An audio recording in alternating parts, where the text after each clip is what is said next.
The materials used to manufacture these diodes are silicon, gallium arsenide. They're compact and reliable, generates a negative resistance area because of the effects of an avalanche, as well as the transient time. Right. The other one is the first difference between the current and voltage is 180 degrees. They're mainly used where the high output power is necessary, like oscillators and amplifiers. Then the rest I will share so that you can get more a better idea of the characteristics. Right. The advantages, it says it's small, they're Okay. economical. Are these advantages on slide 2? Yes.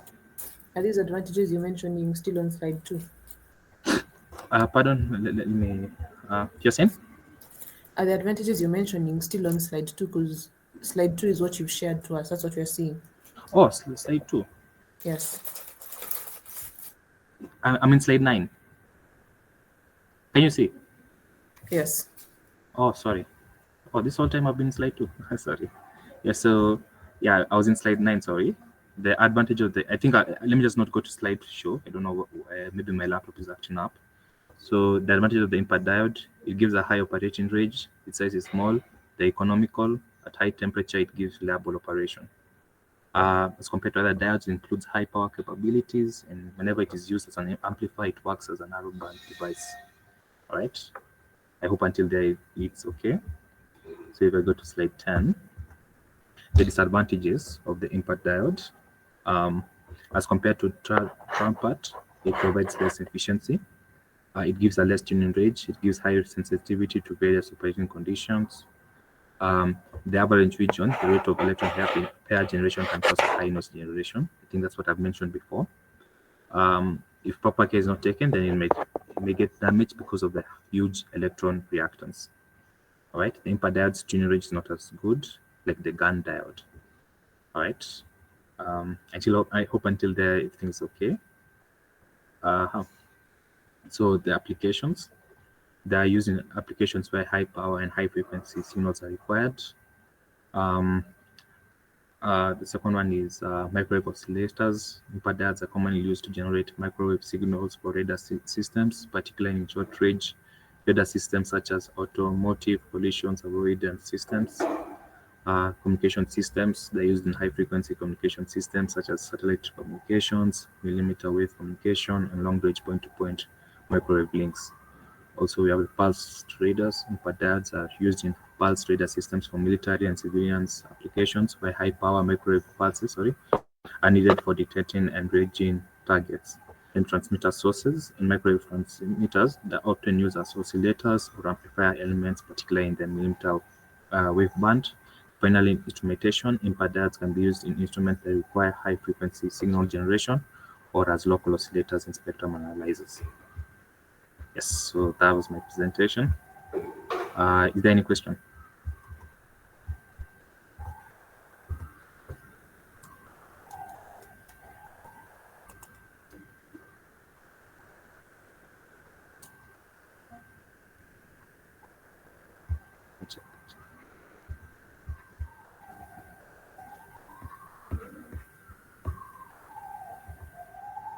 Okay, so I think if there's no question, I can stop presenting. If you have any want additional clarification, you can just reach out to me. I will share the slides so that you can see.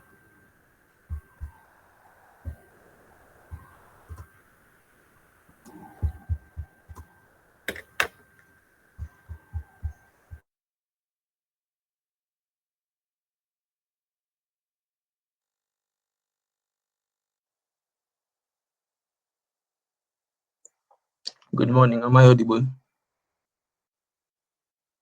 Yes, you are. Okay. My name is Jonathan Kamau, and I'll be taking you through the next diode, or the next SSD rather, which is the trapper diode. Allow me to share my presentation.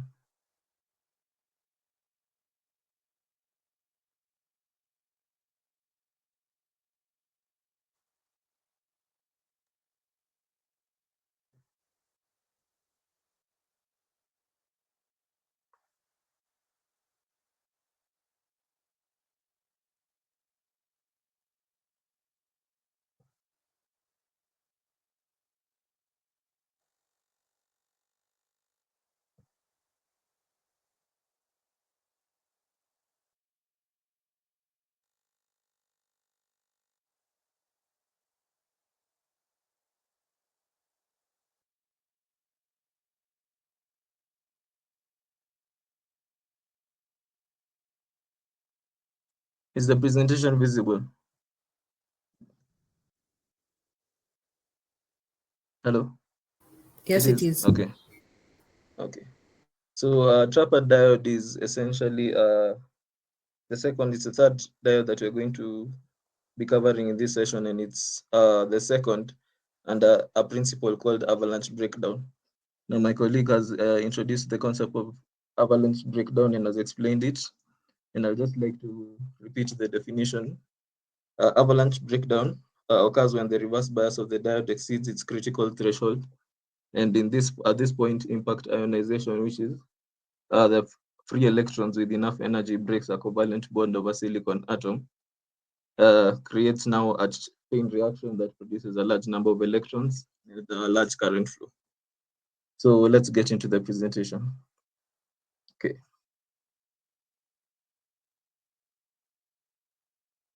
Now, TRAPAT diode stands for Trapped Plasma Avalanche Trigger Transit Diode, and its operation is exactly the name portrays. So there's plasma that is trapped and it's compacted, and that pressure that comes from the compaction creates an energy that is able to drive now the diode. So our scope of content today will be introduction, the construction and working principle, the practical operational analysis, definition of some of the parameters that will be discussed here, comparison with other avalanche devices, which is the impact, and advantages and disadvantages, applications and future prospects, and lastly, the conclusion. So let's start. So the introduction, the trapper diode is a high-power semiconductor device that operates in the microwave range, as most of these SSDs do. It was first introduced in 1960 as a cost-effective alternative to conventional microwave devices such as klystrons and magnetrons, which were previously discussed. And it's particularly suitable for use in high-frequency oscillations due to its unique avalanche process and ability to generate high output power with high efficiency.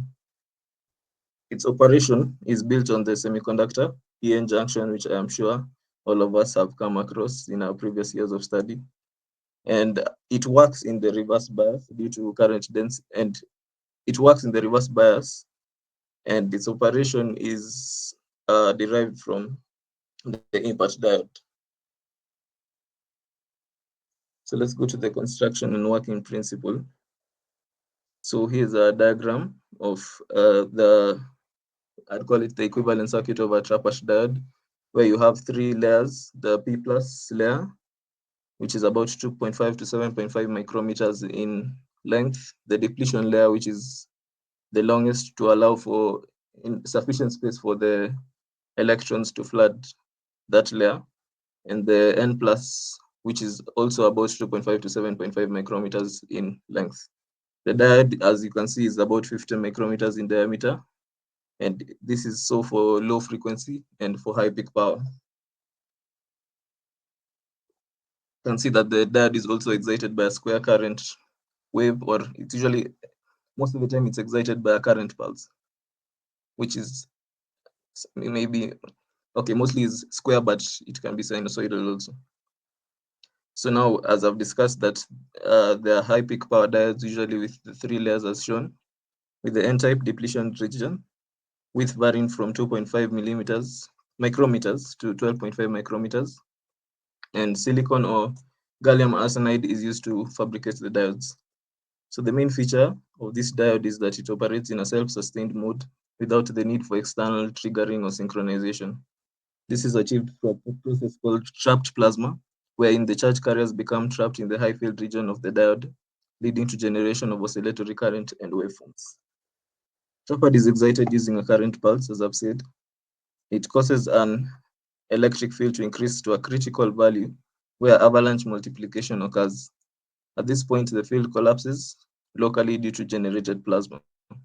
The separation and drift of the electrons and holes are then driven by a very much smaller field. It virtually appears that they have been trapped behind with a velocity smaller than the saturation velocity. After the plasma spreads across the whole active region, the holes and electrons begin to drift to the opposite terminals and electric field begins to rise again. The PN junction is reverse biased beyond the breakdown region so that the current density is higher. This causes an electric field in the space charge region to be decreased and the current time is increased. Consequently, the frequency of operation becomes lower and is limited to below 10 gigahertz, although the efficiency of the diode increases due to low power dissipation. So now we can move on to now that you've had a small introduction of and the construction of this diode, we can move to the practical operational analysis, which is usually characterized by a special curve, as you'll come to see. So here is the voltage and current waveforms for the Trappert diode. You can see on the x-axis, we have the time, and on the y-axis, we have the voltage and current values. So in this curve, the lines or the trends, let's say like this line, the curve, and the lines represent the voltage, while the specific points here, the A, B, C, D, E, F, G, and this last point here represent the current. So this curve essentially is showing us the operation from the beginning of, like when the diode is excited by a pulse to the last point of operation where it restarts this whole process again. So let's go on to what exactly is happening in this curve. First of all, you can see that from point A to B, this is the charging phase. From point B to C, this is a plasma formation. From point C to D, there's a reduction in the charge. And at point D, there's a plasma extraction, which still continues between D to E. The residual extraction of the plasma that had been left during the avalanche process. And from point G, okay, here the charge is going back up until point G, where the process begins again. So this now explains the exact points. So we can see that from point A, the voltage is not sufficient for the avalanche breakdown to occur. So the charge carriers, due to thermal generation, result in charging the diode like a linear capacitance, as you can see there. Between point A to B, the magnitude of the electrical field increases and a sufficient number of carriers are generated. This field is depressed through the depletion region, causing the voltage to decrease from B to C. There's a small reduction. And then at C, the charge helps the avalanche to continue and a dense plasma of electrons and holes is created. The field is then depressed so as not to let the electrons out of the depletion layer and traps the remaining plasma. At point D, the voltage decreases and a long time is required to clear the plasma as the total charge is large compared to the charge per unit time in the external current. At point E, the plasma is removed and a residual charge of holes and electrons remain each at the end of the depletion layer. And between E to F, the voltage increases as the residual charge is removed. And at point F, the charge that is generated internally is removed. Then from point F to G, the diode charges again like a capacitor. And at point G, the diode current comes to zero for half a period. The voltage remains constant as shown in the graph above until this specific point here where the process begins again from point A. So essentially this process is a continuous process and we've seen that the Trappert operates in a kind of self-sustained mode. So this process goes on and on for as long as the current pulse is exciting this diode. So this is a small explanation of what I've said in the past slide. It's a compact explanation. I don't have to repeat it. It's just the same thing. So now we can go on to some of the definitions and computational parameters that you'll see as you continue to discuss deeper or further into this topic. So the two main definitions that we look into. The first one is the avalanche zone velocity, which is denoted with V subscript Z. So this is the velocity at which the avalanche front moves through the depletion region. So in a diode, in the Trappert diode, the high electric field causes electrons and holes to accelerate and collide with atoms, generating additional carriers. This avalanche front propagates at a specific velocity, which is calculated as Vz is the time derivative of x and is equals to the current density over the charge of an electron times the doping concentration. The charge of an electron, as we all know, is 1.6 times 10 to the power negative 19. And doping concentration and current density usually are given.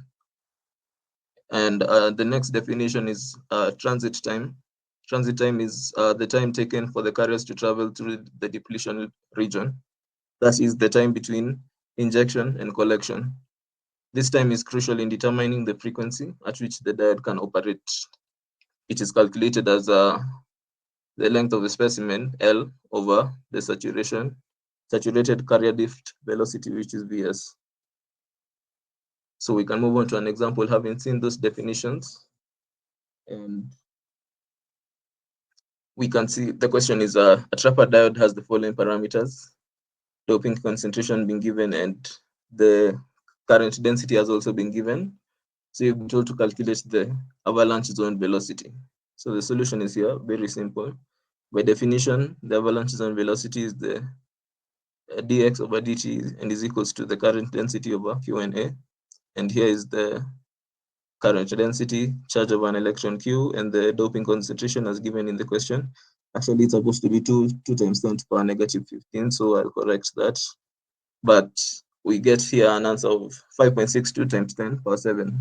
This is the what's it called? SI unit. Okay, so it's a unit of, you can as well change it to meters per second, but centimeters per second is, according to this question, is the SI unit that we'll get. So most questions, as I've done my research, revolve around the same concept of finding the avalanche zone velocity. You may find some for determining the transit time, but you'll be given, most of the time you're given parameters. For calculation questions, you're given the parameters and you're told to calculate the missing parameter. So we can now come and compare our trapper with other avalanche devices. So I'd like you to note that avalanche devices, the ones at least that the group 5 will be going through, are the impact diode, which has been covered by Adrian, and the trapper diode, which I'm covering right now. Those are the avalanche. Those are the devices that operate on the avalanche breakdown principle. And to note is that GAN diode doesn't operate under avalanche principle, but it is the basis on which most of these diodes are formed. So GAN is, if you want to understand the diodes well, you start from GAN diode, which gives you the basics of all these solid state devices, and there you'll have a solid understanding of the impact, trapper, and the rest of the diodes that we're going to, actually the rest of the transistors and diodes under this class of solid state devices, sorry. So we can see here the operating frequencies are in the gigahertz range for all of them. The construction is where they vary a bit, but they're similar construction. Bandwidth is given, most of them are operators oscillators as shown, and they have the power range within a similar range, although you can see that the trapper has a slightly lower power output than both of them. And most of these diodes are semiconductors, so they'll be constructed using either gallium arsenide or silicon. And we can see here that the trapper has a really high or really strong harmonics, which may pose as a disadvantage, as we'll come to see. And most of them are small and they have ruggedness. So let's go on to the advantages and disadvantages. So these are the advantages. The trapper boasts a variety of advantages based on its improvements over other diodes in the avalanche family and conventional microwaves in general. So one of the advantages is it has high output power. Trapper diodes can generally generate high output power levels, typically in the range of several hundred watts to several kilowatts, depending on the device configuration and operation conditions. It has a high efficiency. The avalanche multiplication process in trapper diodes allows for high conversion efficiency, often exceeding 50%, which is significantly higher than that of other microwave and semiconductor devices. It has a compact size. As you've seen, most of them are small, so trapper diodes are inherently smaller and lighter than vacuum tube-based microwave devices, leading to more compact and portable systems. and they have a low cost of fabrication. And however, there are other disadvantages such as noise. The avalanche multiplication process in trapper diodes can generate high levels of noise, which may limit the certain use in applications requiring low noise performance. Then high output power and efficiency can lead to significant heat generation, requiring careful thermal management to maintain reliable operation and prevent device failure. And narrow frequency range, as we've seen, it has the smallest frequency range among the so they typically operate within a relatively narrow frequency range, which can limit their versatility and in some applications. So now moving on to the applications and future prospects. Due to the unique combination of high output power and high efficiency, trapper diodes have found widespread applications in various microwave systems, including radars. Trapper diodes are used in pulse radar systems for generating high power microwave pulses, and its ability to produce high output power with low input power requirements makes it an attractive choice for that. Communication systems, electronic warfare, and industrial heating and welding. And you can see the explanation there. And future prospects, wait a minute. Due to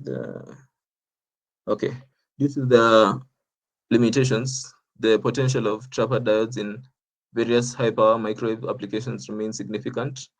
Research and development efforts are focused on improving their performance and addressing their drawbacks. And some areas of ongoing research include noise reduction, which is developing new device structures and materials to reduce noise levels and improve overall performance. Thermal management, which is investigating advanced cooling techniques and materials to enhance heat dissipation and maintain stable operation. And frequency agility, which is exploring novel designs and fabrication methods to enable broader frequency coverage and enhance the versatility of trapper diodes. So basically, research is going on to work on making the disadvantages less, or reducing the disadvantages so that they can be able to be used in more applications. And that is leading us to our final page of this presentation. As microwave technology continues to evolve, trapper diodes are expected to play an increasingly important role in the development of advanced radar communication and electronic warfare systems.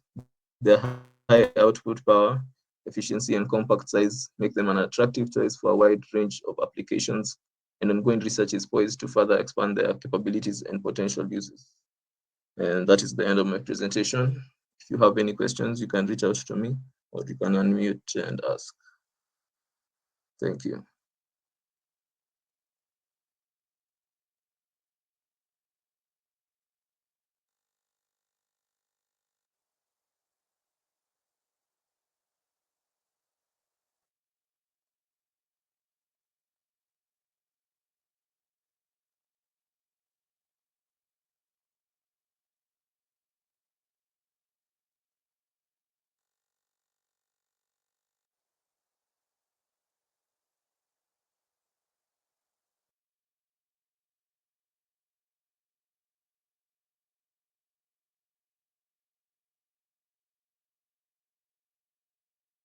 If there aren't any further questions, I think we can go on to the next presentation. I think it was Barrett.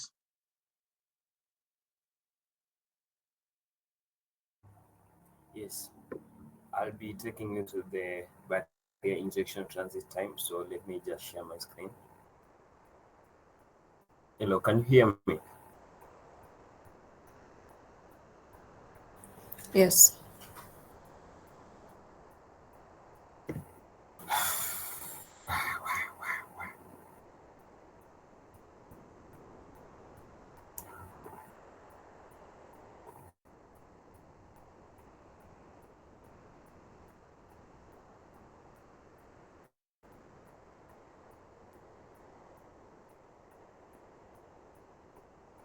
So we'll be talking about the barrier injection transit diode, and let's just start.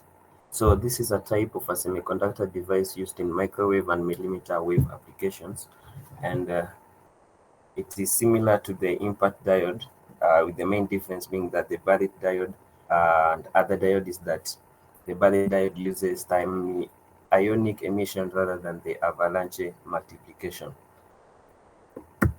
So this is the general or the simplest structure. So it consists of alternating layer metals of the positively doped silicon and the type silicon, and it has a metal contact on each end for electrical connections.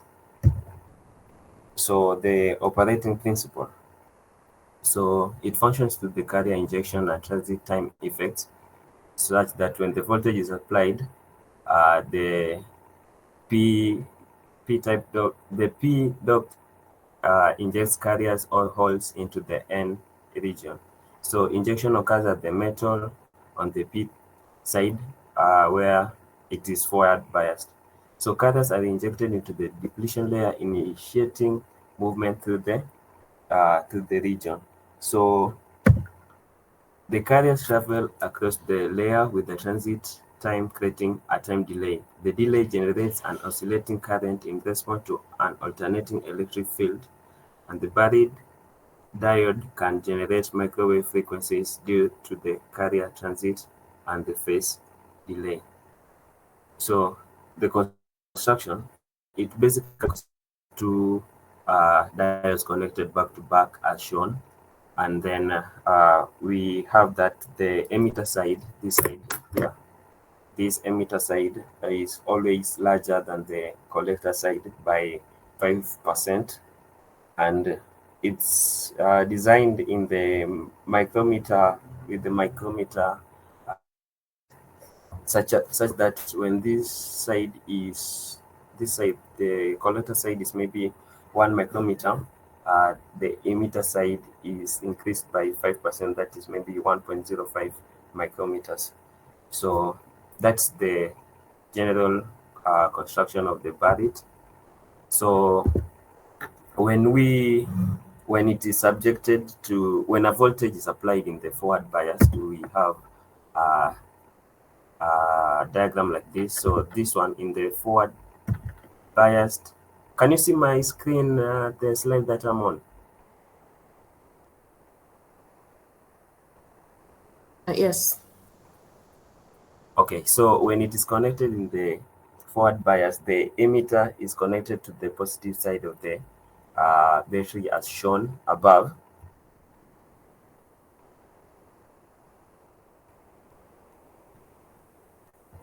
So when a voltage is applied, the PN junction is forward biased, causing electrons to gain energy to cross into the intrinsic region through the ionic emission. So in the setup, the barrette is connected to forward biased manner, meaning the positive supply is connected to the P region and the negative to the, that's something we can all see.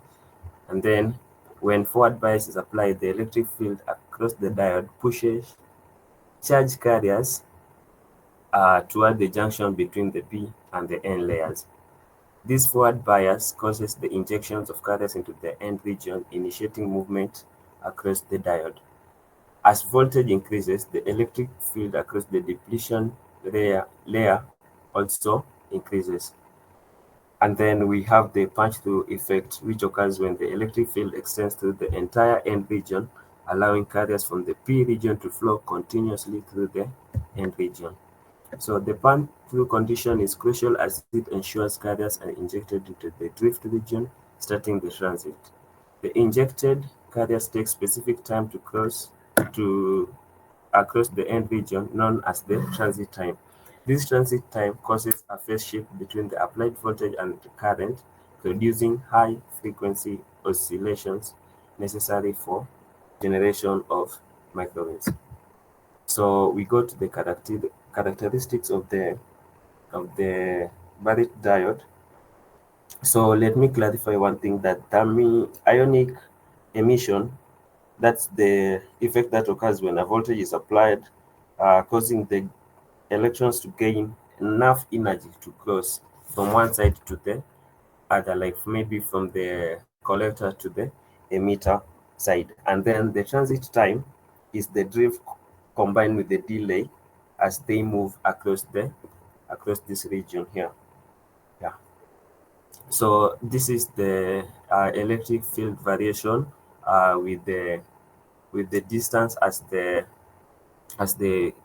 voltage as the forward voltage is increased. So the current is determined by the back-based diode, and it is always very low. When the current is low, I think this is just theory that you can all read when we share the slides. So these are the voltage current characteristics of the Barrett diode. So as you can see in the forward bias, voltage is at the beginning the voltage is at 0, and then at a time when we reach the threshold voltage here, that's when they begins to we have a current which rises sharply. And then this is also just another diagram of the voltage current relationship.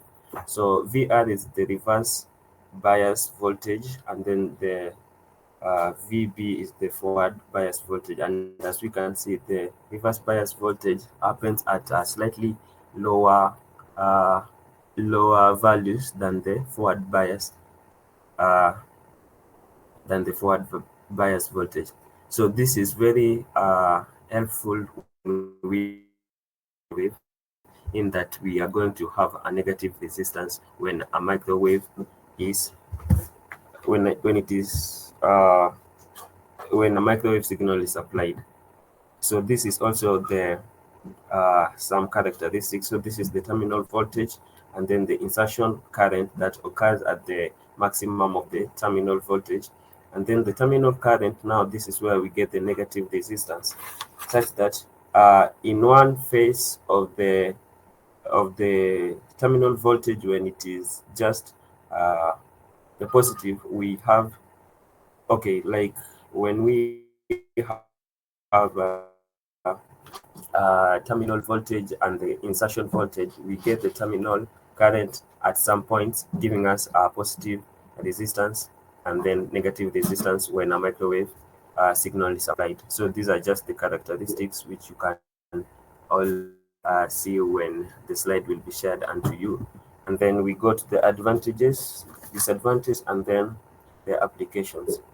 So the advantages of a Barrett diode is that it has lower noise than the impact diode. It is suitable for low power microwave operations, and it is useful in stable and low phase noise applications.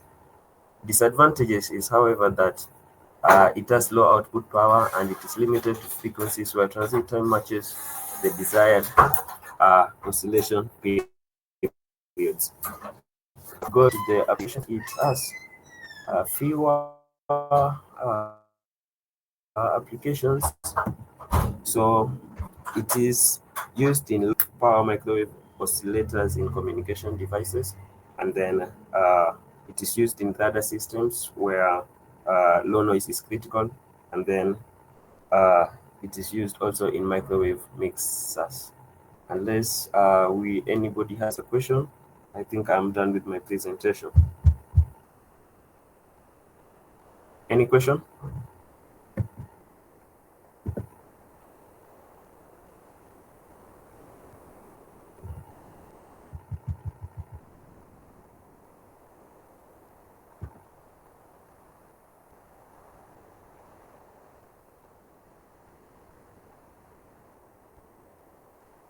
Any question?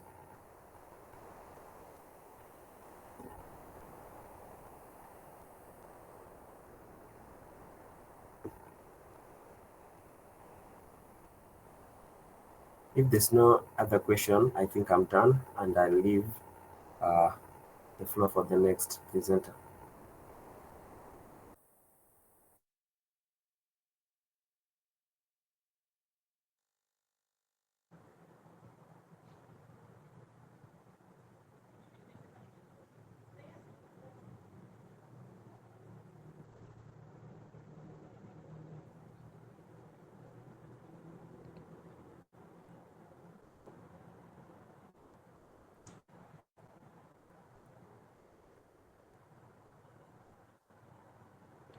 Hi, I'm Rabera Rebecca from Group 5, and I'll be taking you through the MESFET. Can you hear me?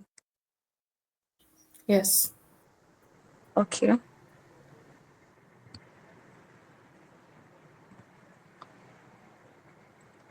Okay, so in this session, I'll walk you through the MESFET, the MESFET device, its construction, the principles of operation, and where you're likely to use it in the field of electronics.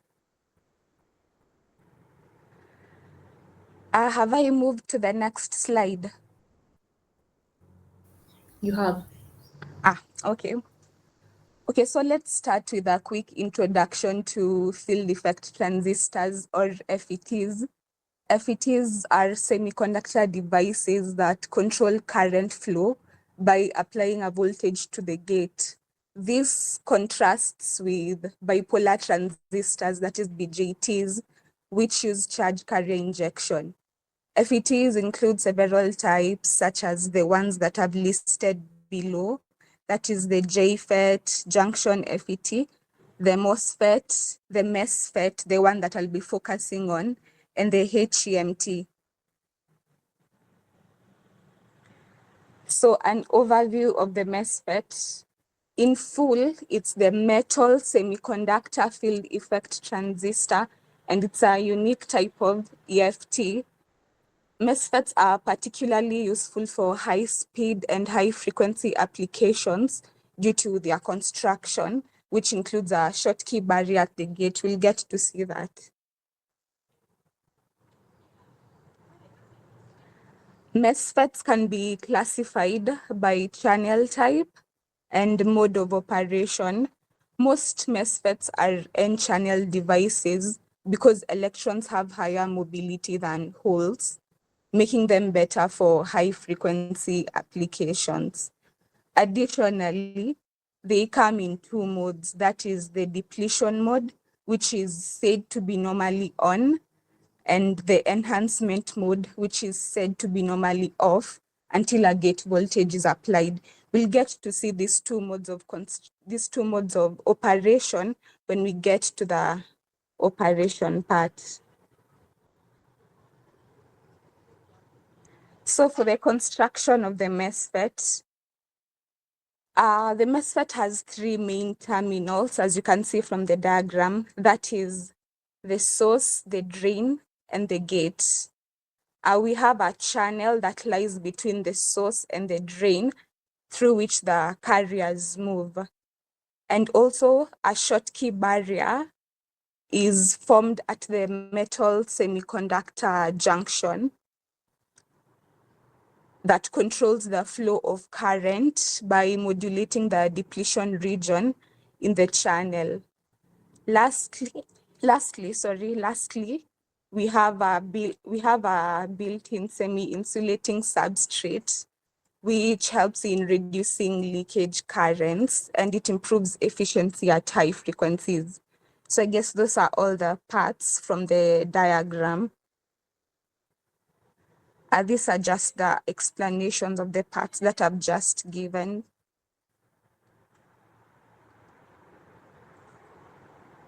So for the principle of operation, so MESFETs operate by controlling the depletion region width through the gate voltage. This controls the flow of current between the source and the drain.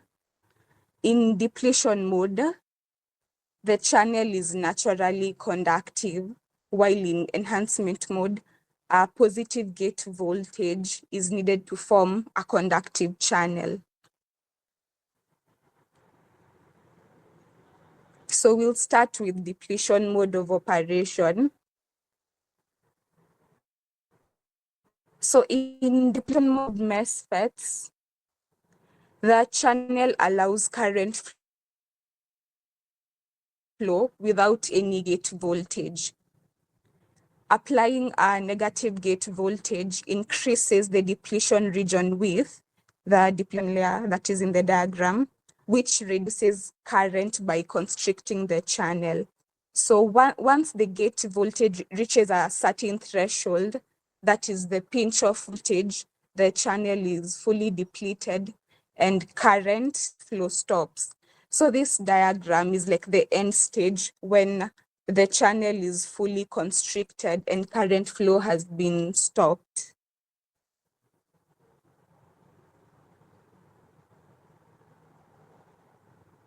So depletion mode MESFETs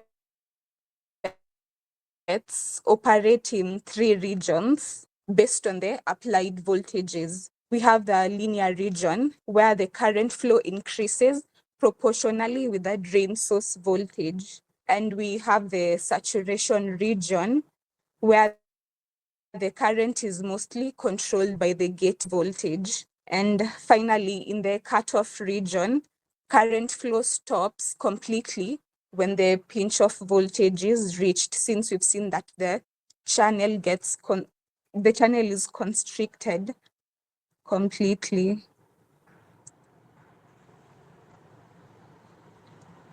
So for the VI characteristics of depletion mode, we can see that current flows when the gate source voltage is 0.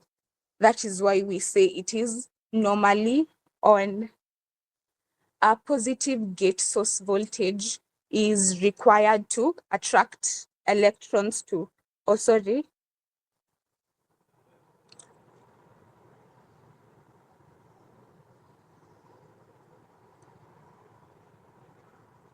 okay, from the graph, as we apply a more negative gate source voltage, the channel constricts, reducing current until we reach a pinch off voltage and the channel closes, and we can see that current flow stops. Yeah. Okay, so next to the enhancement mode operation,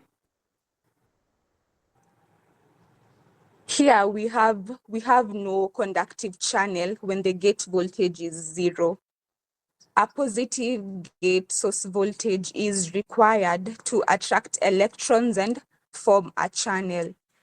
Once the voltage exceeds a threshold, current can flow from source to drain. So in enhancement mode operation, in the beginning, it's normally off since the channel is usually fully constricted. Applying a positive gate voltage is what opens the channel to allow current to flow.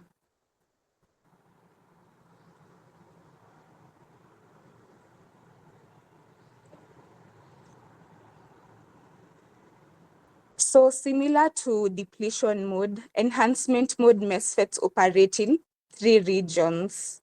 That is the cutoff region, where there's no current since the gate voltage is below the threshold. In the linear region, current increases linearly with the drain source voltage. And finally, in the saturation region, the current is mainly controlled by the gate voltage.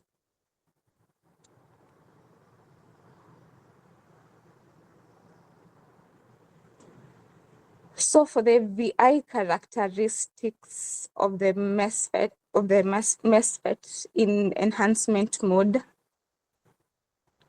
the current flow, we can see that the current flow begins only when the gate source voltage exceeds a positive threshold. Below this threshold, the channel doesn't form and no current flows. So once it does form the channel, increasing the drain source voltage further pushes the device into saturation. Okay, so the last part, applications of the MESFET. MESFETs are widely used in various high frequency applications. For example, they are used in microwave amplifiers for radar and satellite communications, oscillators, mixers, and high frequency integrated circuits that are found in our mobile phones and GPS systems. Their ability to operate efficiently at high frequencies also makes them ideal for power amplifiers that are used in military and aerospace applications. So that's it for my presentation. So in conclusion, MESFETs are powerful solid-state devices, particularly suited for high-speed and high-frequency applications. Their unique construction, which includes the Schottky barrier, gives them the ability to operate in both depletion and enhancement modes, making them versatile in many areas of application. So that's it for my presentation, unless anyone has a question.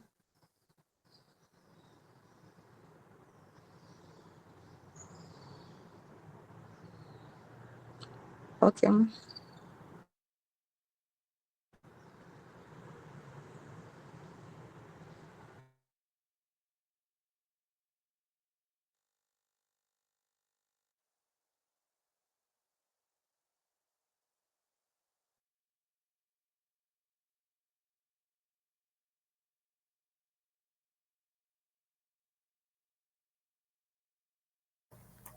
Hello everyone. I'll be taking you through gas FETs. Can you see my screen? Yes. Okay.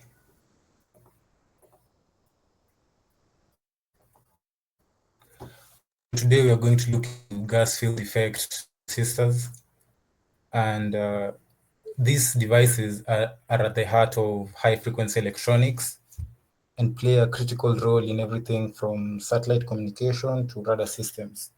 So before we go deep into it, we'll first look at what solid-state devices are.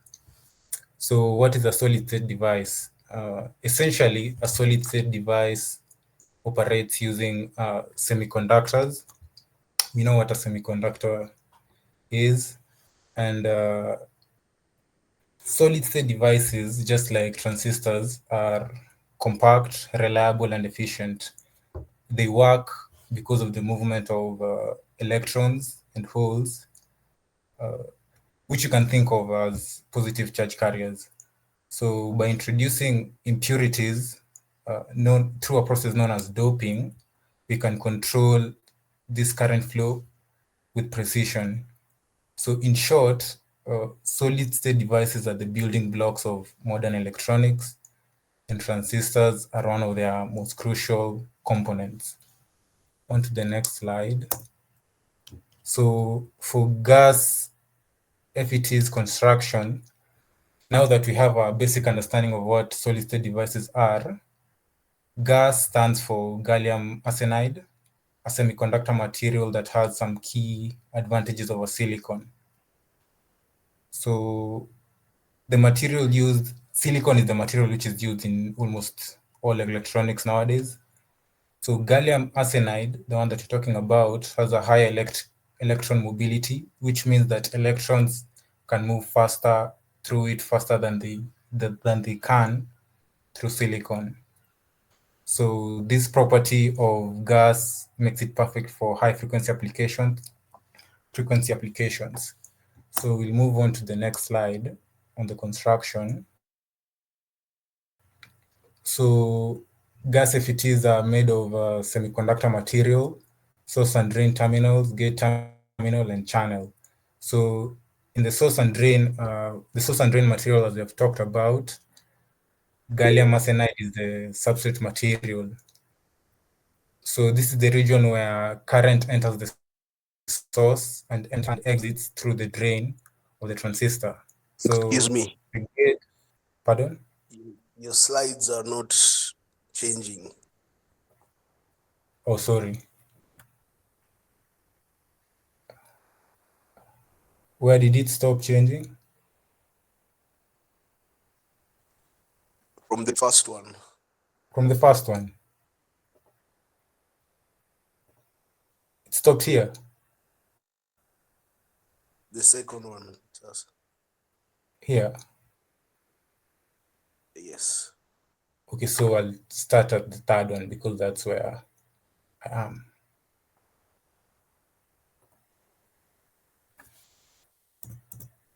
What about now?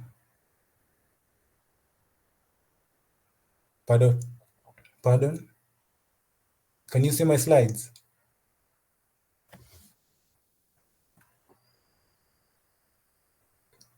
Can you see my slides? Hello? Yes. It's on the third one, yes? Yeah. Okay. So this is where I was. So I was talking about gas FET construction, and we went to the, so this is an overview. We have the diagram over here. So it is made of a semiconductor material. The main one, the substrate is gas itself, gallium arsenide. And okay, the gate, this is where things get interesting with gas FETs. Unlike silicon MOSFETs, which use an oxide layer between the gate and the channel, gas FETs often use a Schottky junction. This is also the same with MESFETs. So in broad terms, a MESFET and a gas, there's a subtle difference whereby a gas can use either a Schottky junction at the gate or other gate construction material. So for this is a semi-metal. For this type of gas, it uses a Schottky junction. This is a metal semiconductor junction that allows for high-speed operation. So for the channel, this is between the source and the drain. There's an N-type channel. By applying a voltage to the gate, we can control the flow of electrons through this channel. So we'll go to the next slide. Pardon.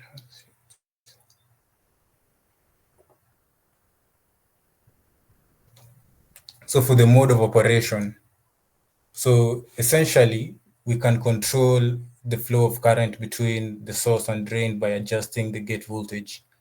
There are two primary modes of operation. This is the depletion mode and the enhancement mode. So in the depletion mode, when we apply a negative voltage to the gate, it widens the depletion region.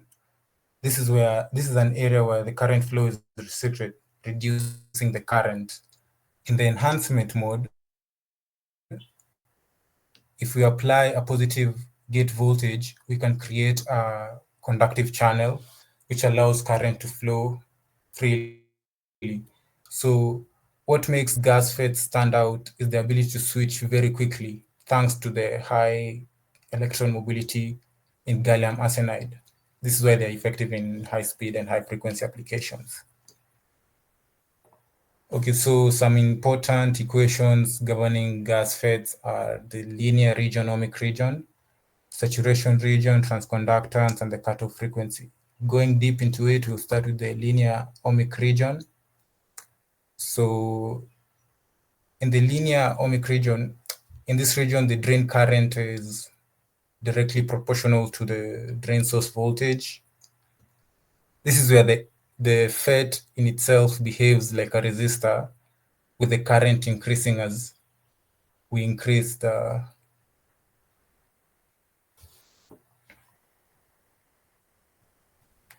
So we go next to the saturation region. When it is high enough in the FET enters the saturation region. Pardon. Oh, yes. When VDS is sufficiently high enough, the FET enters the saturation region whereby the drain current becomes almost independent of VDS. So in this region, the drain current ID is controlled primarily by the gate source voltage, and the device behaves like a voltage-controlled current source. We have the transconductance. This measures the drain in the current per unit change in the gate source voltage. And you can see it is given by this equation. The pinch of voltage is the voltage at which the channel is pinched off and current saturates. So we can see the equation is here. It's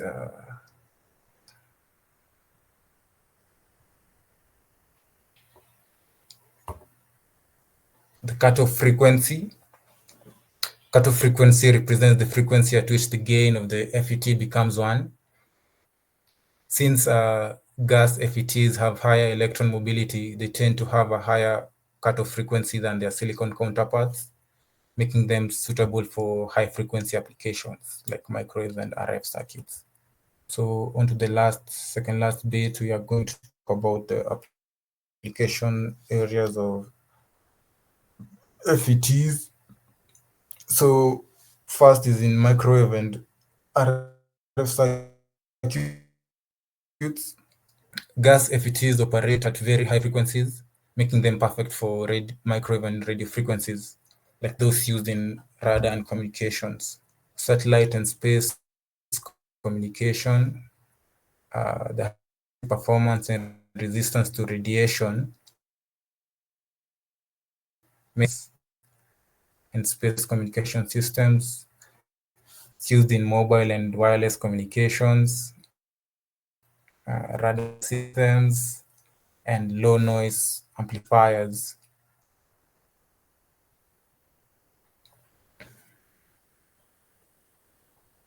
So what are the limitations? The biggest limitation of gas FETs, pardon, I think I skipped the advantages and limitations of gas FETs. So the advantages, like we talked about, the high electron mobility. Gas provides better electron mobility compared to silicon, allows for faster signal processing and better performance in high frequency applications. So the band gap is another advantage. This gas, if it is better suited for handling high voltages and temperatures, especially in demanding environments, especially in satellite communication. Yes. So low noise. Gas FETs are quieter than silicon transistors, making them ideal for applications like low noise amplifiers. Radiation hardness, since these are transistors that are going to be deployed outer space, gas FETs can resist radiation damage, so they are ideal for space and military applications.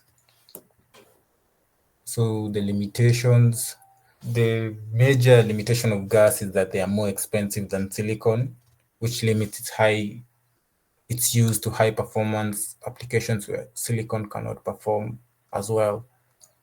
And the manufacturing complexity. Producing of gas devices is more complex than producing silicon-based devices, which can make large-scale production challenging. So in summary, gas FETs are powerful but come at a higher cost and complexity, making them specialized tools for specific applications. So that's the end of my presentation. If anybody has a question, you can ask.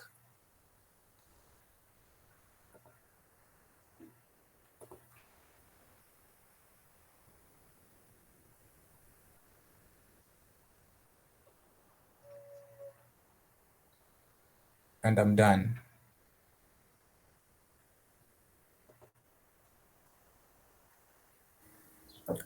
We'll begin the presentations by group 6. If there are no questions regarding the presentations of group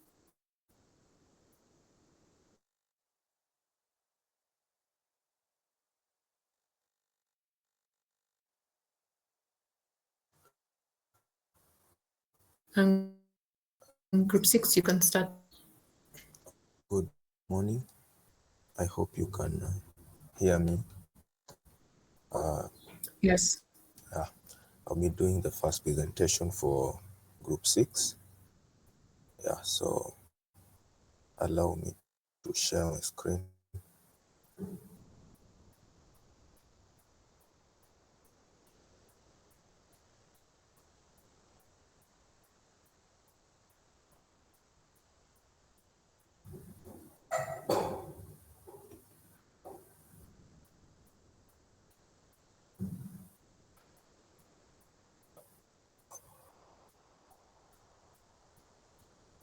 Can you see my screen, no?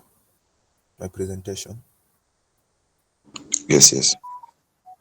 Okay, thank you.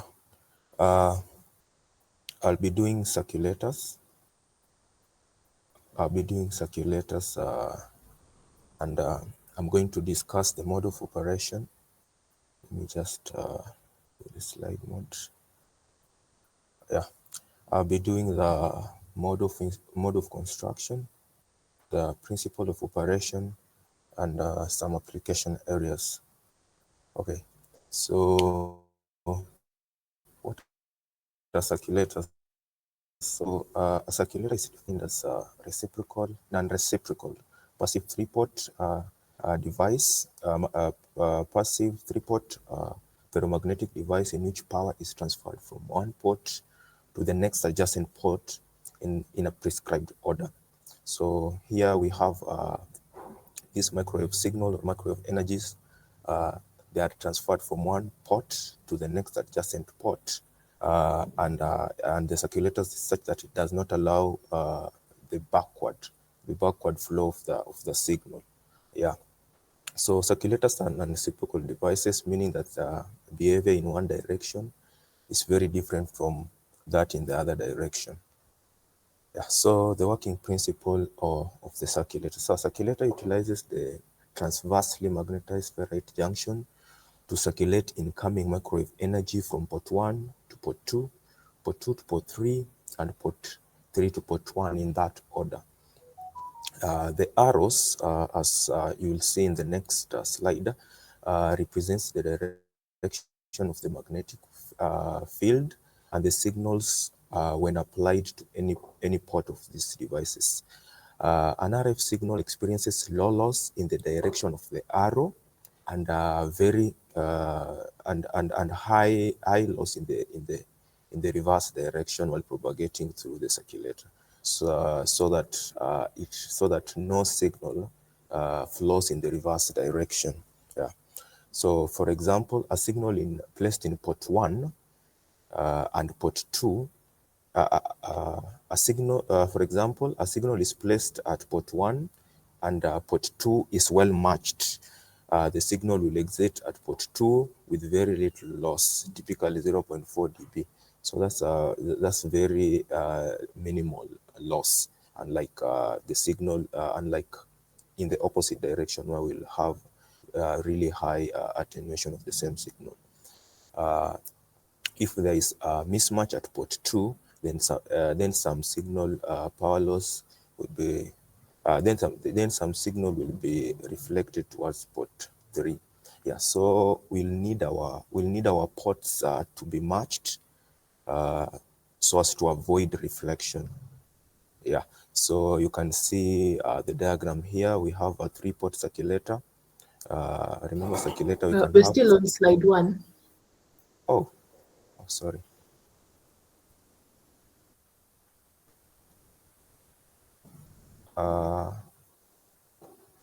Have I moved? Yes, you have. Okay, I'll do it this way. Okay, so you can see the circulator here. These are a diagram of the circulator. This is a 3-port circulator. We have a 2-port, 3-port, also 4-port circulator. And you can see the arrows. The arrows represent the direction of the flow of the microwave energy. So you can see from port 1 to port 2, then from port 2, the arrow to port 3, and from port 3 to port 1. As I've said, the arrows represent the direction of the flow of the microwave energy. And it is such that in the opposite direction, there will be very high attenuation, very high loss, and the signal will not flow in that direction. Next slide. I hope I've moved to the next one on your end. We'll continue the working principle. So the ferrite disc and permanent magnet inside the circulator creates very strong rotary magnetic field similar. So this leads to follow the magnetic flow by any RF or a microwave signal in the desired frequency band from one port towards the next adjacent port and not in the opposite direction. So this is the construction of the circulator itself. As you can see, we have several layers. Where in the middle here you can see the orange component, which is a Y junction conductor. Then above it we have the upper ferrite disk. Then above it again we have an upper magnet ground plane, then the upper magnet, and on top we have the upper pole piece. Then on the lower side we have just a replication of what I've just said. So you can see we have a magnet, and it utilizes the Faraday rotation principle, which one of our group members will be discussing in a short while. Yeah, so typical junction circulator consists of a Y junction stripline circuit sandwiched between two ferrite disks, an upper and lower magnetic biased permanent magnet, and ground planes. So the ferrite materials and magnets are selected according to frequency of operation, input power ratings, and intended applications. In a circulator, the magnetic field is applied through the vertical axis of this assembly. Let me read that again. In a circulator, the magnetic field is applied through the vertical axis of this assembly, results into regulation of the RF energy from one port to the adjacent port, depending on from which port the energy is coming from. As shown in the figure beside, two relatively large planes of ferrite materials are arranged either in thin triangular, circular, or hexagonal shape. Y-shaped conductor called as a conductor have three arms interposed between these ferrite plates. So this is the Y-shaped conductor here. It's the orange material here. So this conductor connects this junction connects two port connectors. Outside the ferrite disk, flat permanent magnet are arranged with mild steel ground planes and pole pieces.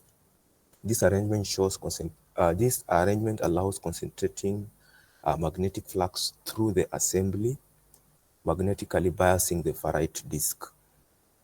This whole arrangement is then enclosed in a plated steel casing, which provides high immunity to outside magnetic influences and protects from any mechanical damages. So the performance parameters of the circulators. An important consideration when selecting a circulator is to ensure that the device has adequate performance specification for a given application. So the main performance parameters are the isolation loss, the VSWR, and isolation and oscillation parameters. These parameters have a direct trade-off with bandwidth. With increase in operating bandwidth, there is degradation in these values. So we'll start with the parameter number one, isolation. So what is isolation? So isolation in circulator refers to the degree to which the isolator prevents signal leakage between its ports, typically measured in decibels. Just as I've said, the main work of the isolator is to allow unidirectional movement of the signal or the microwave energy from one port to the other. And so isolation just refers to the degree in which this isolator prevents the backward movement of the signal or the leakage between the ports. And the values of the isolation is measured in decibels. So the greater the isolation value, the lesser will be the interference from a signal on one port relative to the adjacent port. So this isolation is due to matched termination attached to one of the three ports of the isolators. The isolation of a circulator is mainly dependent on the following parameters. Remember, we just said that it is due to matched termination. So wherever we have the next adjacent port matched to the adjacent port, then we will have very high isolation. So the parameters, one parameter that determines isolation is isolation value is termination and the VSWR of the ports. Okay, in case of poor match or in case of the poor match on where terminated port matched is improved to VS is improved. Okay, when terminated port match is improved to VSWR of 1.10 to 1 by a good termination, then the isolation improves to 20 dB. For the same quality of termination and VSWR, that is of 1.05 to 1 or better, comparatively better isolation around 25 is achieved. So you can see how the VSWR and the matching of the terminals are related. Where you'll find that a VSWR of we want our isolators to have a VSWR of 1 to 1, which represents no reflection of the wave in the ports. But in the real world, we can't achieve that. So a VSWR of 1.05 to 1, which it's better enough, and it brings an isolation of about 25 dB. So this 25 dB means that at least the leakage wave energy is around one over around 10,000. If it was 30 dB, it will be 1 over 10,000 of the incident wave would be leaked out, which is not bad. So in some applications, greater isolation is required.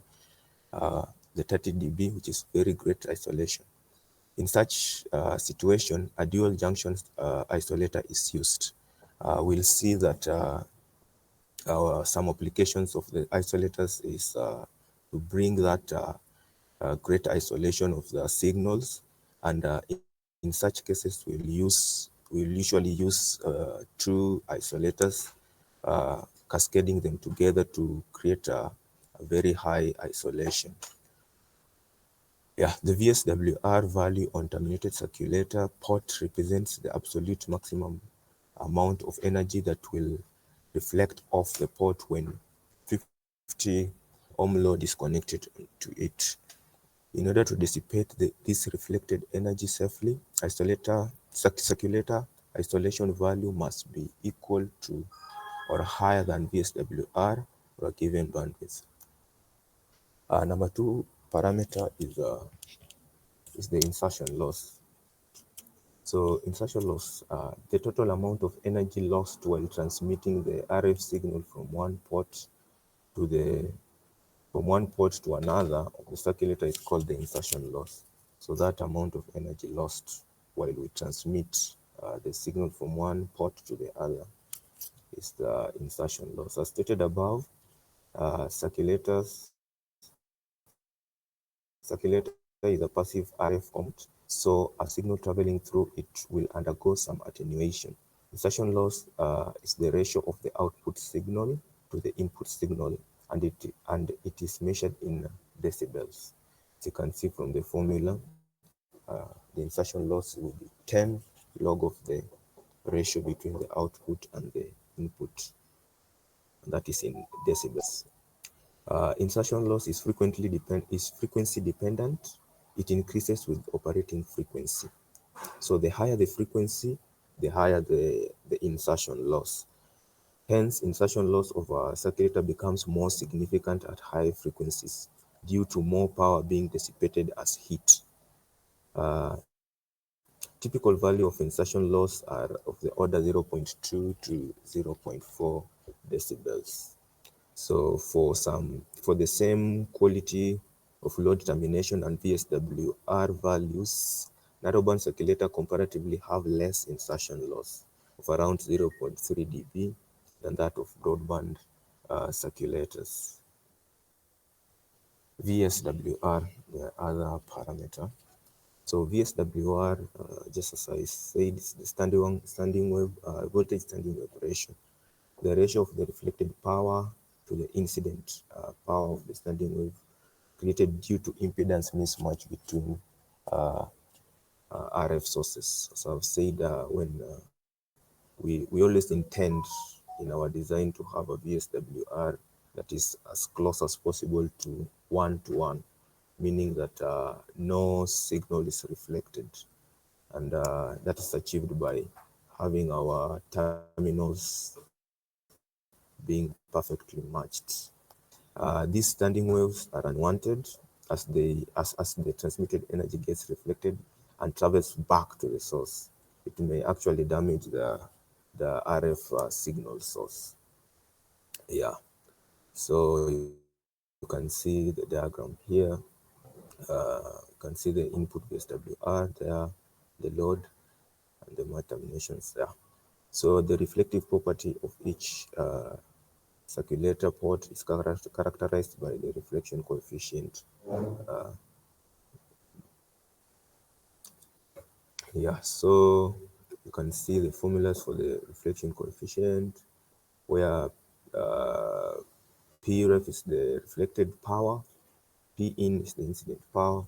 So the division, we get the square root of it, we'll get the reflected coefficient there, and then you get from the reflection coefficient you can get the VSWR for this formula. Yeah, so the effective input VSWR for circulator will vary as a function of the load VSWR. If the input load is mismatched, if the output load mismatch is increased, more energy is reflected towards the terminated port. After attenuated by the isolation, it is then reflected back to the input. Yeah, so you can see here we have different VSWRs.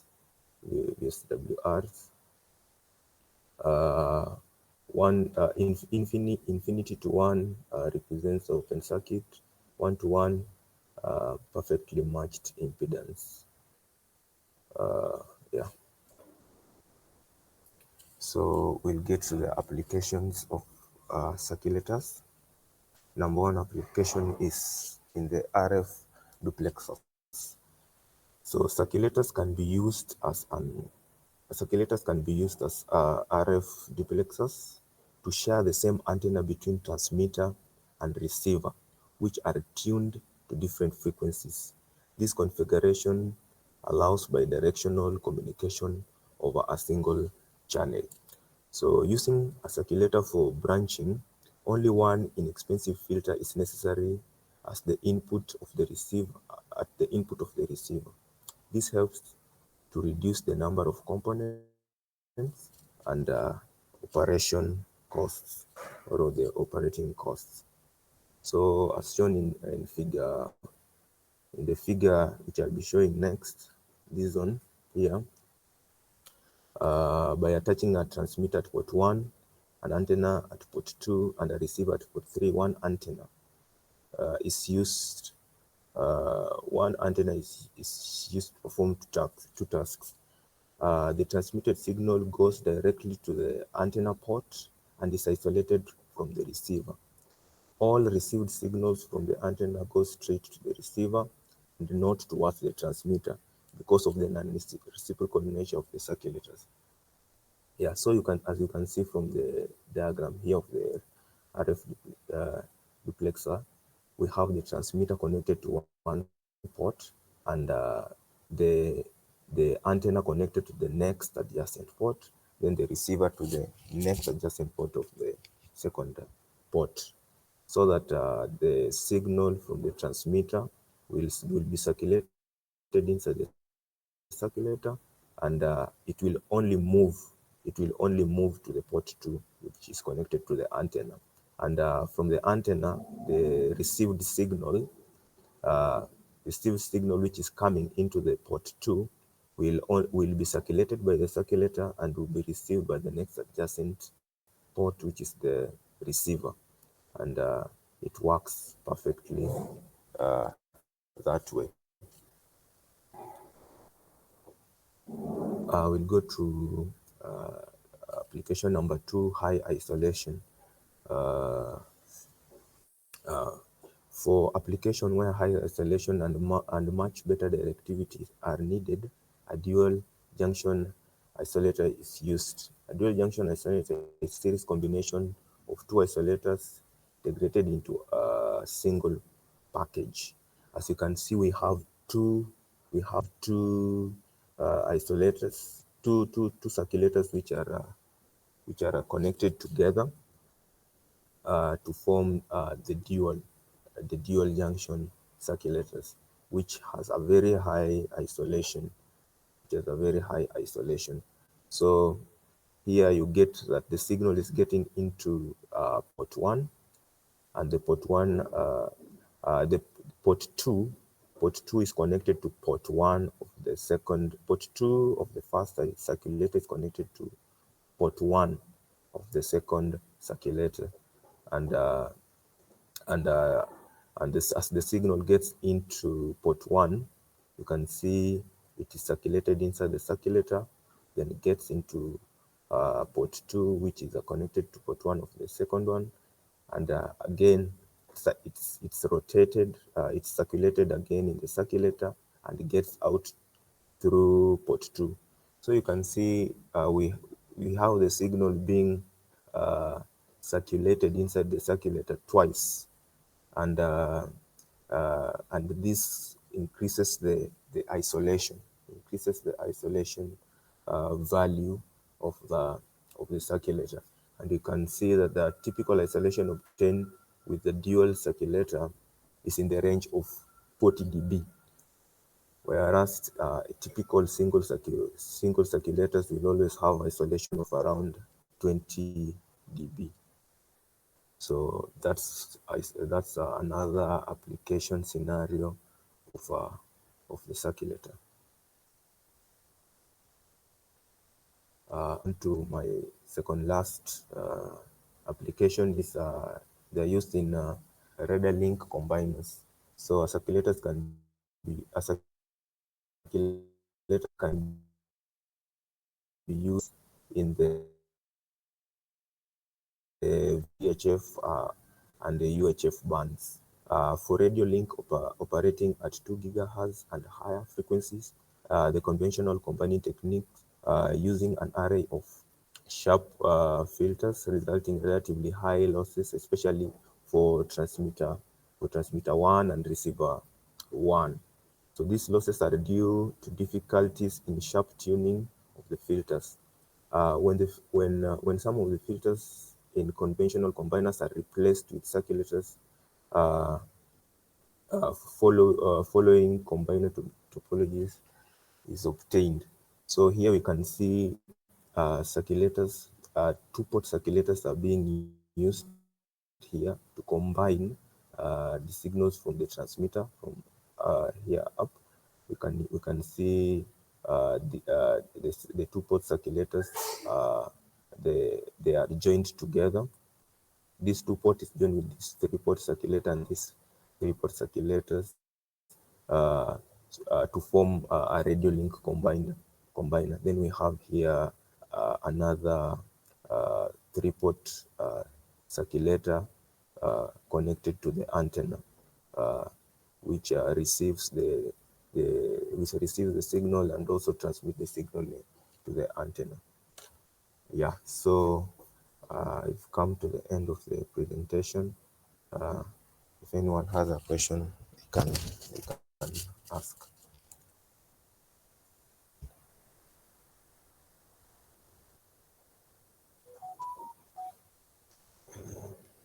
Otherwise, we can go to the next presentation by Davis, which I will help him share as he presents. Thank you. Yes, thank you, Otieno. We can go to the next presentation.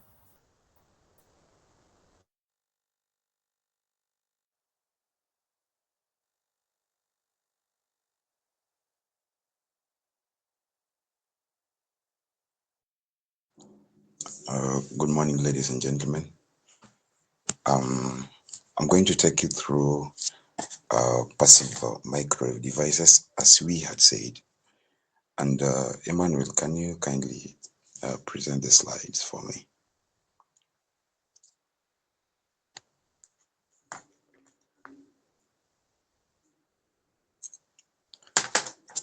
Now, basically, as he presents the slides, we've been talking about passive microwave devices.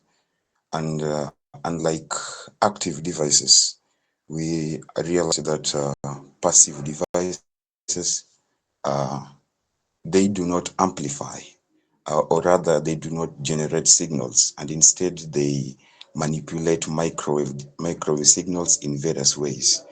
And this manipulation involves filtering. They can divide, they can isolate, they can combine, they can even change the face of the signals. So into my presentation, I've started talking about the passive microwave devices, and I've said that they are integral components in microwave system and circuits that play a crucial role in manipulating and processing microwave signals without the need for external power to amplify the signal. And that makes it very different from the active devices that we've also looked into. Now, these devices operate in the microwave spectrum, which roughly covers frequencies from 1 gigahertz to roughly 300 gigahertz, and are key in application ranging from telecommunication and radar to satellite communication and microwave radio links. Now, in this session, we will take a dive into ferrite passive devices. Now, we need to understand, first of all, what are ferrites. Because when we talk about devices like circulators, the one that Emmanuel has dived into, they actually use their ferrite devices, if I was to say so.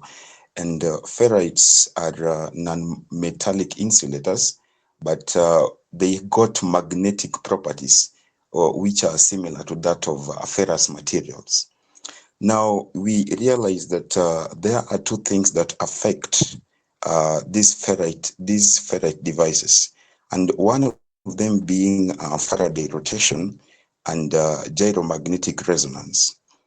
Now, I think you guys can remember when we were talking about, just go back to the other slide kindly. Now, you can remember when dealing about polarization, we said that there are 3 types of polarization that we know. One of them being linear polarization, circular polarization, and even elliptical polarization for that matter. And we said that linear polarization is where now a wave is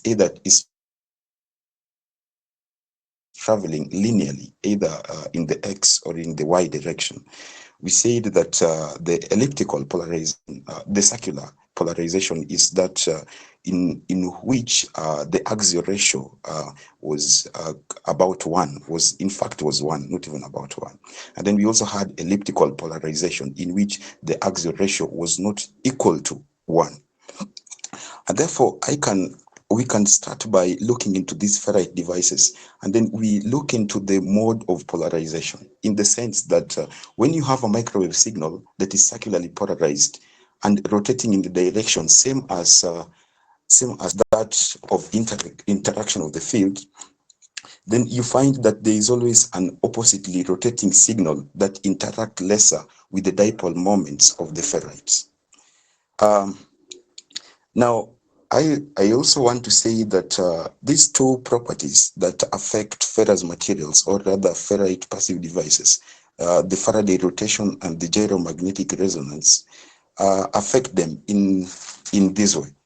Now, if we look at what Faraday rotation is, one of us is going to take us through Faraday rotation, but now allow me just say something about this Faraday rotation.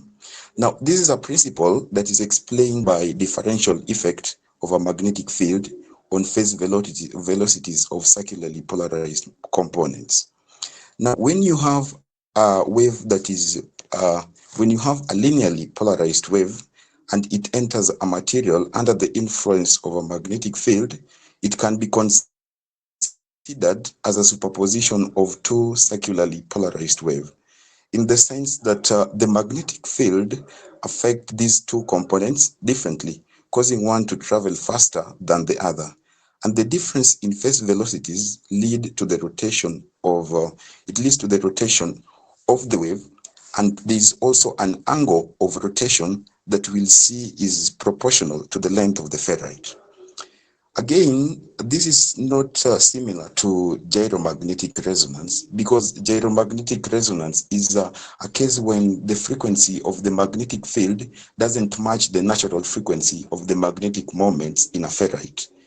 And when such a case, when gyromagnetic resonance occurs, then there is a unique property that the ferrite material has, and that is it can lead to a change in permeability and a change in permittivity. And this change is exploited in these passive devices so as to control the phase and amplitude of microwave signals through the ferrite.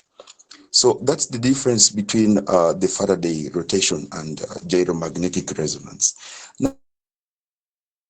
Now, moving to the next slide, in the interest of time, we find that, okay, as I've said, that a Faraday rotation, that here we have a linearly polarized wave, as you can see in the diagram, and then when it propagates through the ferrite, then it undergoes a rotation. And we said that the angle of rotation depends on the length of the ferrite. We will see that in isolators, mostly this angle is probably about 45 degrees. But now it can be more than that, or it can even be less than that, depending on the length of the ferrite that we are using. And this phenomenon is what we call Faraday rotation. As I've said, this is a non-reciprocal effect. Next slide. Now, the Faraday microwave devices include the isolators, the circulators, the phase shifters, generators, and so on. Each will be handled by a group member. Now, let's dig into isolators. Now, an isolator is an unreciprocal transmission device that is used to isolate one component from reflections of other component in the transmission line. An ideal isolator completely absorbs power for propagation in one direction and provides lossless transmission in the opposite direction. Now, looking into it, you can see that it is a two-port device having an input port 1 and port 2. And one thing that we are going to realize about these isolators is that it has two important aspects. One is that when the wave propagates from port 1 to port 2, then we don't need attenuation. So the wave should travel from port 1 to port 2 without attenuation. But now the reverse, from port 2 to port 1, you will realize that for an ideal isolator, then we need the attenuation to be close to infinity. Next slide. And this is what I will say. I said that when the wave propagates from port 1 to port 2, there is no attenuation. And when the wave propagates from port 2 to port 1, then attenuation is infinity. And we also have the scattering matrix given as so. Next slide. Now, this is now the isolation process. How does an isolator work? I started by telling you guys about the types of polarization that we have. Isolators work majorly through linear polarization. Linear in the sense that the electric field is either in the X or in the Y direction, with the wave propagating in the Z direction. Now, when you look into the diagram that we have, you guys can see that we have components. We have the input waveguide where we have the wave flowing into the isolator, and then we also have a resistive vane. Now, the function of the resistive vane will be to absorb. It will absorb any electric field that is parallel to it, so that when we have an electric field that is parallel to the resistive vane, then it will be absorbed. Now, after that, it moves through a ferrite rod. Now, the ferrite rod is where we have the Faraday's rotation, in the sense that the electric field will be rotated depending on, considering the angle of rotation, which is proportional to the length of the ferrite. For this case, you can see that we are going to have a 45-degree rotation, and then again, you see that that's followed by a resistive vane, and then to the output. Now, let's look into the whole process. Now, first, we have a wave that is moving into the isolator. And as it moves through the isolator, you can see that for this case, we have the electric field in the X direction. And then as it moves through the isolator with the electric field in the linearly polarized in the X direction, you can see that it will pass through the resistive vane. Now, when you look at the electric field and the way in which the direction of the resistive vane, you will find that they are not parallel. Now, because the electric field is not parallel to the resistive vane, you will find that there will be no electric field that will be absorbed by the resistive vane because they are not parallel. And so the wave, the wave having the electric field in the X direction will again move through the ferrite. Now, what happens in the ferrite is very interesting, in the sense that here we are going to have a 45 degrees rotation in the clockwise direction. So the wave will be, the electric field will be rotated in the clockwise direction by 45 degrees as it passes through the ferrite, and this we've said. And again, it will go through the second resistive vane. Now, in the second resistive vane, again, there is no, you can see that the electric field being now in the 45 degrees with the plane, it won't be parallel to the resistive vane. It will not be absorbed. And therefore, the wave will reach the output as indicated. Now, in the reverse direction, remember our wave is already, our electric field is already at 45 degrees, meaning that as it passes through the first resistive vane from the output, it will not be parallel to it, and therefore nothing will be absorbed. But then when it comes again through the resistive vane in the second time, you find that there will be another Faraday rotation. And this Faraday rotation will make the electric field to be parallel to the second resistive vane. and that will make the electric field, the wave rather, to be absorbed, and therefore there will be no movement from right to left. And that is why this actually justifies the fact that isolators only move. When you move from port 1 to port 2, then we don't expect an attenuation. Or rather, for an ideal case, there might be attenuation, but for an ideal case, there is no attenuation. But now coming back, you can see that the electric field being parallel to the second resistive vein from the output, it will absorb it, and therefore there will be no movement in that direction. So that is how this isolation occurs. Okay, can you just go to the next slide because of time? Now, I've said that the input card, this is just explaining what I've said, that the input card is in the YZ direction. The dominant mode wave while in the electric field vector is vertical, traveling from left to right, passes through a resistive vein without attenuation, and enters the ferrite rod where it undergoes Faraday rotation of 45 degrees clockwise. The wave again undergoes a rotation 45 degrees in the anti-clockwise direction due to twisted waveguide, and the E-field vector at the output is vertical. The horizontal resistive vein has no effect on the E-field as the same is vertical to its plane.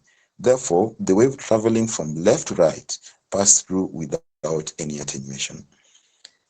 Next slide. Now, whereas the dominant mode wave entering from right, now from right traveling to left, it again undergoes a rotation 45 degrees in the anti-clockwise direction due to the twisted waveguide. As it passes through the ferrite rod, it again undergoes another rotation 45 degrees in the anti-clockwise direction, and the electric field vector becomes horizontal, that is parallel to the vein, and therefore it is absorbed, and therefore there is no output. That's just a summary of what I've said. Next slide. Now, these isolators are actually applied in communication systems. They're also applied in laboratory application, in medical application, in industrial applications, security, inspection, sterilization, military, air traffic control, and weather radar. All are explained in that. And now, in the interest of time, the last slide, love to encourage you by a quote from Martin Luther King Jr., that the ultimate measure of a man is not where he stands in the moments of comfort and convenience, but where he stands at times of challenge and controversy. Thank you.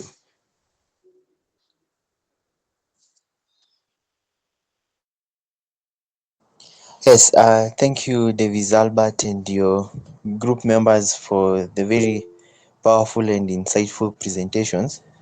But in the interest of time, I think we will allow ourselves and Group B members to go to the lab, and maybe we can hear from Dr. Akun.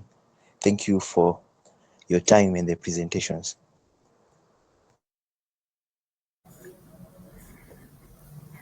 You want to put me in a hot soup, Bwan? I'm on strike. Sorry. I think we can continue tomorrow and we can go to labs. But I wanted to know about the tutorials. We need to have them because your CAT is on 19th, tentatively. Yes, we received the tutorial last week from Sefin, and I believe we are continuing looking at it. Personally, I'm not yet done. And No, you had I requested believe, last week not to go to class so that you do the tutorial, remember? Wow. yes. And normally we want to go through them, at least I should have the feedback before the CAT.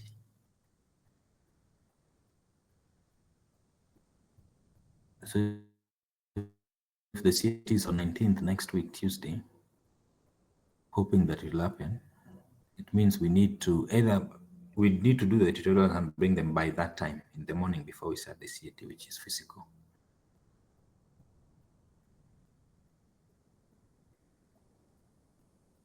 So we can put that deadline of Tuesday next week for the tutorials.